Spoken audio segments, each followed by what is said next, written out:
juga untuk mengakrabkan dana pembinaan dari 4 anak muda dari Desa Loaman. Atas prestasi panitia memberikan pembinaan, Luntuan juga untuk ikut memberikan pembinaan. Tinggal bugoh putronyo ketua panitia silakan jak Pak RYS, cok di perlu dapat pegawai. Yang ketiga Bapak Ibu sekalian, bagi panitia di samping sudah sukses 2024 tantangan Ji mungkin persilakan kedua. Harapan yang disampaikan oleh ketua panitia mudah-mudahan bisa lu perjuangkan di DPR Aceh, insya Allah mudah-mudahan didoakan.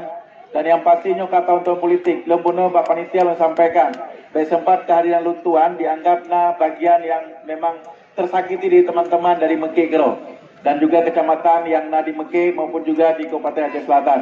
Luntuan hadir atas kapasitas wakil ketua DPR Aceh. Tapi atas nama caleg 2020 lo menyarankan bagi awak Rono agar Gampung awak Rono diperhatikan, mendapatkan sesuatu yang bisa menjadi harapan awak Rono, pilih urung Gampung, si Saji Jo Baklun.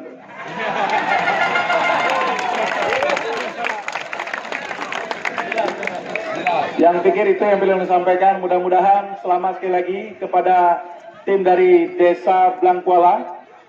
Mudah-mudahan insya Allah bisa dipertahankan. Kemudian Tarok mudah-mudahan juga bisa berprestasi untuk tahun yang akan datang. Dan mudah-mudahan kalau miniatur hadiah nyo mirip-mirip Barcelona Cup 3 baru. Ya paling tidak nyo adalah miniatur kesiapan dari Kecamatan Mekeh penggot peralatan tingkat provinsi.